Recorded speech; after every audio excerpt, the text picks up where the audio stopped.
சீரியல்களின் full எபிசோடுகளை Sun டிவியில் ஒளிபரப்பான உடனே எக்ஸ்க்ளூசிவாக சன் நெக்ஸ்டில் மட்டும் ஃப்ரீயா பாருங்கள். என்ன பேசுற அஞ்சலி? இது உன் தங்கச்சி கல்யாணம், நீ வராம எப்படி? ஐயோ, என்னால இப்போ நடக்க கூட முடியாது மேடம். எனக்கு உடம்பு கொஞ்சம் சரியாகட்டும் ப்ளீஸ் மேடம். அப்புறம் நானே கிளம்பி வந்துடுறேன். உடம்பு சரியில்லாம நீ எப்படி மண்டபத்துக்கு தனியா வருவ? நீ இப்ப ஏன் கூடவே வா. ஐயோ வேண்டாம் மேடம், எனக்கு நடக்க கூட கஷ்டமா இருக்கு, புரிஞ்சுக்கோங்க மேடம். என்ன அஞ்சலி சொல்ற? நீ இப்படி இருக்கும்போது உன்னை தனியா விட்டுட்டு நான் எப்படி போறது? அதான் டேப்லெட் போட்டுட்டேன்ல மேடம், கண்டிப்பா சரியாயிடும். சரியான உடனே நான் மண்டபத்துக்கு வந்துடுறேன். மேடம், உங்களுக்காக எல்லாரும் வெயிட் பண்ணிட்டு இருக்க போறாங்க. நீங்க போங்க மேடம், நான் வரேன். சரி, நான் மண்டபத்துக்கு போயிட்டு உனக்கு கால் பண்றேன். உனக்கு உடம்பு கொஞ்சம் சரியா இருந்தாலும் உடனே நீ எனக்கு கால் பண்ணி சொல்லு. நான் உனக்கு கார் அனுப்புறேன், நீ வந்துரு. சரியா? சரிங்க மேடம். சரி, நீ ரெஸ்ட் எடுத்துக்கோ.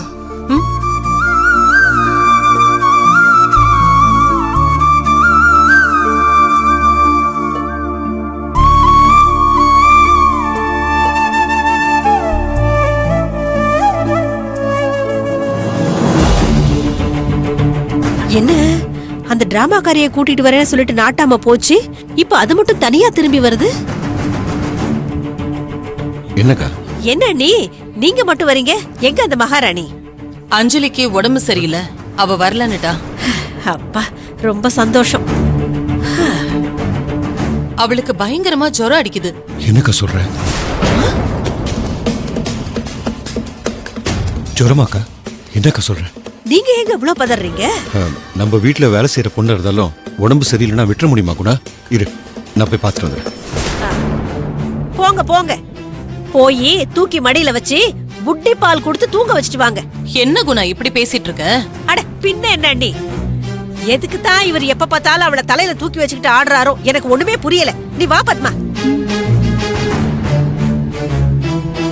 அஞ்சலி யாருன்னு தெரியாம இருக்கும் போதே குணா அவளை ஏதோ பரம எதிரி மாதிரி இப்படி பந்தாடுறாளே. அவ செல்வாவோட பொண்ணுன்னு மட்டும் தெரிஞ்சதுன்னா அஞ்சலிய உயிரோடவே விட மாட்டா. அந்த டிராமாக்காரி எப்ப இந்த வீட்டுக்குள்ள காலடி எடுத்து வச்சாலோ அப்பவே என் நிம்மதி போச்சு. என்ன ஆனாலும் சரி, கல்யாணம் முடிஞ்சு பொண்ணும் மாப்பிள்ளையும் இந்த வீட்டுல காலடி எடுத்து வைக்கும் போது அவ இந்த வீட்டுல இருக்க கூடாது.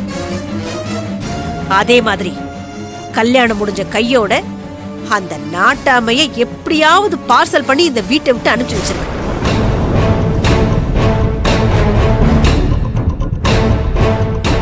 ஒண்ணு இல்லாததுக்கெல்லாம் கருத்து சொல்லி என்ன ரொம்ப டார்ச்சர் பண்ணிட்டு இருக்காங்க.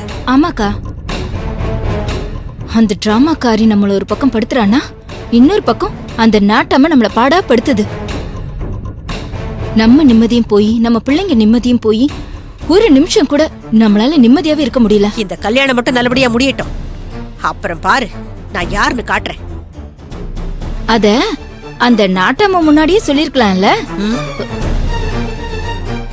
ஏன் நீ என்ன வச்சு ஏதாவது பிளான் பண்றியா என்ன?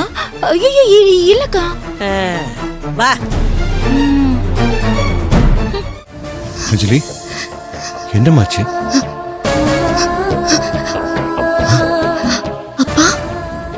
என்னமா அது இப்படி கொதிக்குது?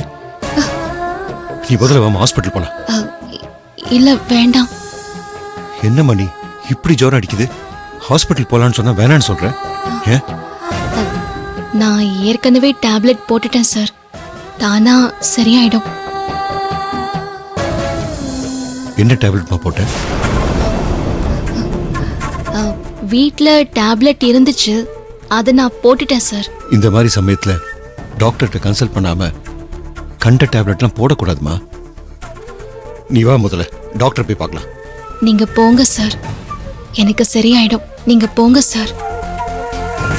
இந்த நேரத்துல நீங்க அங்க மேடம் கூட இல்லனா மேடம் ரொம்ப டென்ஷன் ஆயிடுவாங்க. நீங்க போய் கல்யாண வேலையை பாருங்க சார், உங்களை எல்லாரும் தேடிட்டு இருப்பாங்கல்ல. இந்த நிலைமையில உன்னை தனியா விட்டுட்டு எப்படிமா போக முடியும்?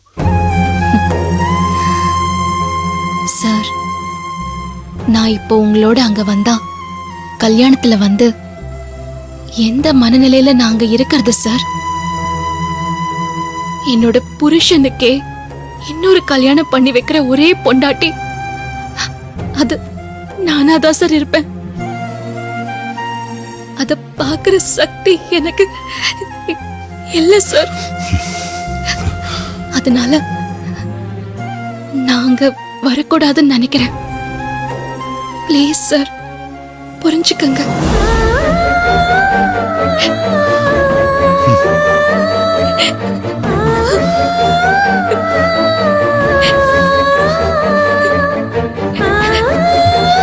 எனக்கு புரியுதுமா. அதனாலதான் உன்னை கல்யாணத்துக்கு வான்னு நான் கூப்பிடல. நீ அங்க வந்து கஷ்டப்படுறதை விட வராம இருக்கிறதாமா நல்லது. ஆனா நீ இப்படி ஜுரத்துல படுத்து கிடக்குறியே, நீ முதல்ல வா, நம்ம ஹாஸ்பிட்டல் போயிட்டு வரலாம். நான் தான் டேப்லெட் போட்டேன்னு சொன்னேன்ல சார், கண்டிப்பா சரியாயிடும். இல்லம்மா, நீங்க போங்க சார், எனக்கு ஒண்ணும் ஆகாது. நான் பாத்துக்கிறேன். ப்ளீஸ் போங்க சார்.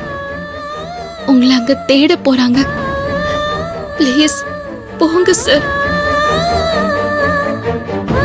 எனக்கு இப்போ என்ன செய்யுதுன்னு ஒன்றும் புரியலம்மா. ஒரு பக்கம் ஒரு பொண்ணுக்கு வாழ்க்கை அமையுதுன்னு நினைச்சு சந்தோஷப்படுறதா, இல்ல இன்னொரு பொண்ணோட வாழ்க்கையே பாழா போகுதுன்னு நினைச்சு வருத்தப்படுறதான்னு எனக்கு ஒண்ணுமே புரியல. இந்த மாதிரி ஒரு நிலைமை எந்த தகப்பனுக்கும் வரக்கூடாதுமா.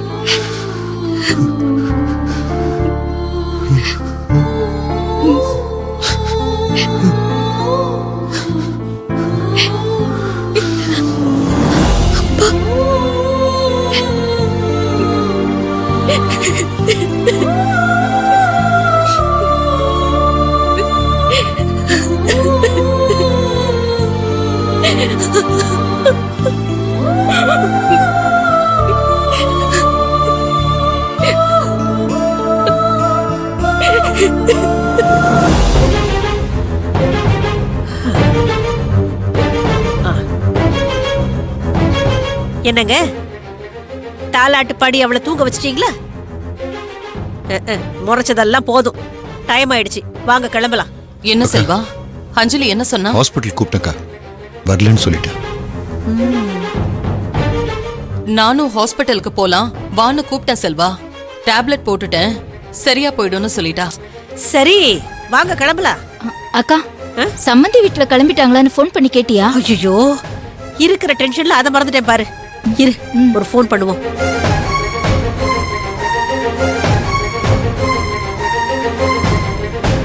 சொல்லுங்க சம்மந்தி.